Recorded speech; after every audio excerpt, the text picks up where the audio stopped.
ورحمۃ اللہ وبرکاتہ۔ میرے بچپن کے دن کتنے اچھے تھے دن، آج بیٹھے بٹھائے کیوں یاد آ گئے۔ آنکھیں جو ڈھونڈتی ہیں بچپن کے رات دن، دل ہے کہ مانتا ہی نہیں ہم جواں ہو گئے۔ عزیز سامعین، آج بیٹھے بٹھائے نہ جانے کیوں بچپن یاد آ گیا۔ وہ اینٹوں کی وکٹیں، وہ ٹوٹا سا بلہ، وہ گلیوں کی رونق، وہ اپنا محلہ، وہ بستے میں روٹی، وہ جیبوں میں سکے، امیری کے دن تھے وہ مٹی کا غلہ۔ اے بچپن بتا تو کہاں کھو گیا ہے، یا کہہ دے کہ اب تو بڑا ہو گیا ہے۔ بچپن میں کبھی دوستوں کی لڑائی ہو جاتی تو صلح کرانے کے لیے کہتے تھے، لڑائی لڑائی معاف کرو، اللہ دگا صاف کرو۔ اس جملے کا مطلب اس وقت یہی سمجھتے تھے کہ صلح کر کے مسجد کی صفائی کرنے چلے جاؤ۔ لیکن عزیز سامعین، کچھ دن پہلے پتہ لگا کہ اس جملے کا مطلب تو یہ تھا ہی نہیں۔ اس جملے کا تو مطلب تھا کہ صلح کر کے دل کو بغض وغیرہ سے صاف کر لو، کیونکہ یہ دل ہی ہے جو اللہ کا گھر ہے، اور ہم بچپن میں اللہ کا گھر مسجد کو ہی سمجھتے رہے۔ کتنا لاجواب جملہ ہے جو بچپن میں سکھایا گیا۔ سوچتی ہوں کہ اس کی اصل ضرورت تو ہم بڑوں کو ہے، کیونکہ بچپن میں تو بغض کا تصور ہی نہیں ہوتا تھا۔ بچپن میں تو کینہ، حسد، بدگمانی سوال ہی پیدا نہیں ہوتا۔ لیکن بچپن میں شاید یہ اس لیے سکھا دیا جاتا ہے تاکہ بڑے ہو کر بھی ہم اللہ کے گھر کو صاف ہی رکھیں۔ ہائے ٹر گئے لوگ سیانے بیبا، پیپلاں ہٹے حکے رہ گئے۔ کتنا سنہرا دور تھا، بیتے زمانے کی پیاری باتیں گھروں میں خط آتے تھے، اور جو لوگ پڑھنا نہیں جانتے تھے وہ ڈاکیا سے خط پڑھواتے تھے۔ ڈاکیا تو گھر کا ایک فرد شمار ہوتا تھا، خط لکھ بھی دیتا تھا، پڑھ بھی دیتا تھا، اور لسی پانی پی کر سائیکل پر جا یہ جا وہ جا۔ امتحانات کا نتیجہ آنا ہوتا تھا تو ہر وقت مصلے پہ بیٹھے رہتے اور یا اللہ اس دفعہ پاس کر دے، اگلی دفعہ محنت کریں گے، اور خوشی خوشی پاس ہوا جاتا تھا۔ یہ وہ دور تھا جب لوگ کسی کی بات سمجھ کر اوکے نہیں ٹھیک ہے کہا کرتے تھے۔ موت والے گھر میں سب محلے دار سچے دل سے روتے تھے، اور خوشی والے گھر میں حقیقی کہکے لگتے تھے۔ ہر ہمسایہ اپنے گھر سے سالن کی ایک پلیٹ ساتھ والوں کے گھر میں ادھر سے ادھر ضرور بھیجتا تھا، اور کبھی بھی وہ پلیٹ خالی واپس نہیں آتی تھی۔ میٹھے کی صرف 3 ہی اقسام تھیں، حلوہ زردہ، چاول اور کھیر۔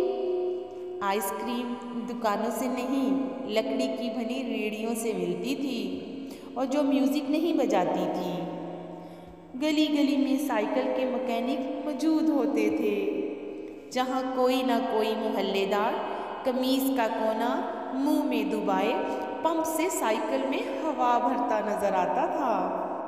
اور جب نیاز بڑھتی تھی تو سب سے پہلا حق بچوں کا ہوتا تھا، اور ہر دوسرے دن کسی نہ کسی گلی کے کونے سے آواز آتی، بالو بچوں چیز ونڈی دی لے جاؤ، اور آن کی آن میں بچوں کا جمع غفیر جمع ہو جاتا تھا، اور کئی آوازیں سنائی دیتی اور کئی نہ سنائی دیتی، بس ایک ہی آواز آتی تھی، میرے بھائی دا حصہ بھی دے دو تے میری امی دا حصہ بھی دے دو۔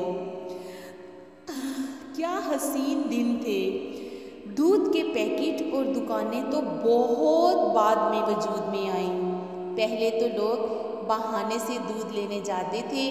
गुफ्तगू ही गुफ्तगू थी, बातें ही बातें थी, वक्त ही वक्त था। गलियों में चारपहियाँ बिछी हुई होती थी। मोहल्ले के बड़े हुक्के पी रहे हैं और पुराने बुजुर्गों के वाक़ियात बयान हो रहे हैं। जिनके घरों में टीवी आ चुका था, उन्होंने अपने दरवाजे मोहल्ले के बच्चों के लिए हमेशा खुले रखे थे। मट्टी का लेप की हुई छत के नीचे चलता हुआ पंखा सख्त गर्मी में भी ठंडी हवा देता था। लेकिन फिर अचानक सब कुछ बदल गया। हम कदीम से जदीद हो गए। अब बावर्ची खाना सीढ़ियों के नीचे नहीं होता, खाना बैठकर नहीं पकाया जाता, दस्तरख्वान शायद ही कोई इस्तेमाल करता हो। मंजन से टूथपेस्ट तक के सफ़र में हमने हर चीज़ बेहतर से बेहतर कर ली है।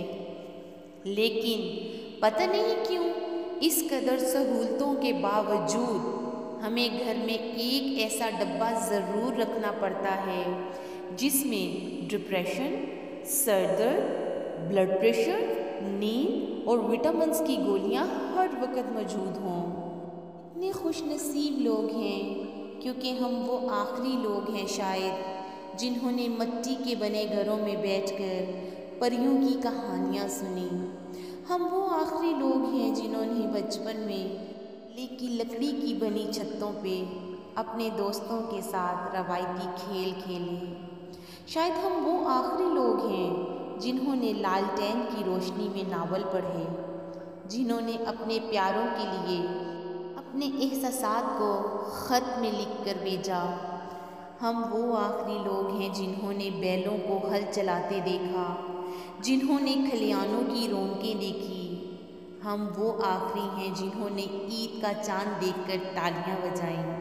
हमारे जैसा तो कोई नहीं, क्योंकि हम वो आखिरी लोग हैं जो सर पे सरसों का तेल उंडेलकर आंखों में सुरमा लगाकर शादियों ब्याह पे जाते थे। हम वो आखिरी लोग हैं जो प्लास्टिक के चप्पल पहनकर गुल्ली डंडा खेलते थे और गले में मफरल लटकाकर खुद को बाबू समझते थे। हम वो दिलफरेब लोग हैं जिन्होंने शबनम और नदीम के नाकाम मोहब्बत पर आंसू बहाए। वो बेहतरीन लोग हैं कि जिन्होंने तख्ती को लिखने के लिए मिलने पर उनसे गेंद बैट खेला है। हमने रिश्तों की असल मिठास देखी। हमारे जैसा तो शायद इस ज़माने में कोई भी नहीं, क्योंकि अब वो बचपन बीत गया, वो दिन बीत गया। अब हम मॉडर्न हो गए हैं। अब लोग इन सब चीज़ों को जहालत समझते हैं और ना ही ऐसे लोगों से मेल मिलाप रखना चाहते हैं, क्योंकि जैसे लोग हमारे इर्द गिर्द होते हैं हमारी ज़िंदगियों पर वैसा असर होना शुरू हो जाता है।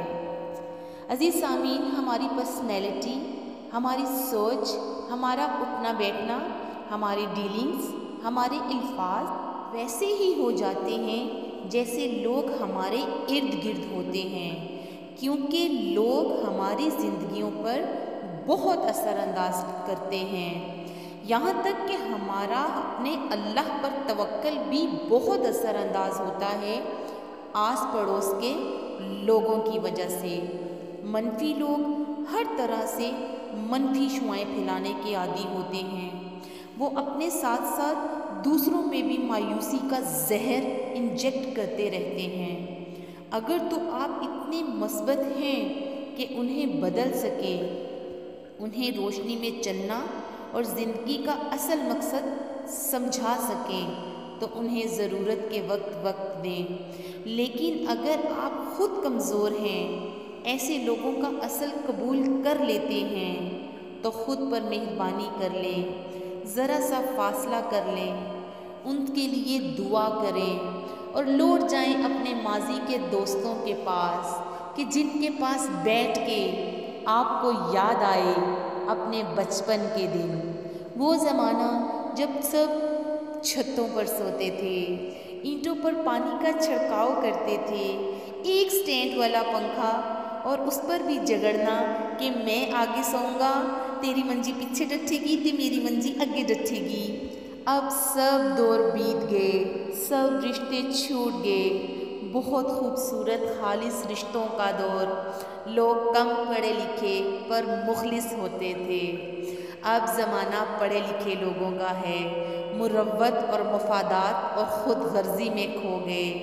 کیا زبردست پڑھا لکھا زمانہ آ گیا۔ اے کاش کہ وہ دن پھر آ جائیں جب کاغذ کی کشتی تھی، پانی کا کنارہ تھا، کھیلنے کی مستی تھی، دل یہ آوارہ تھا۔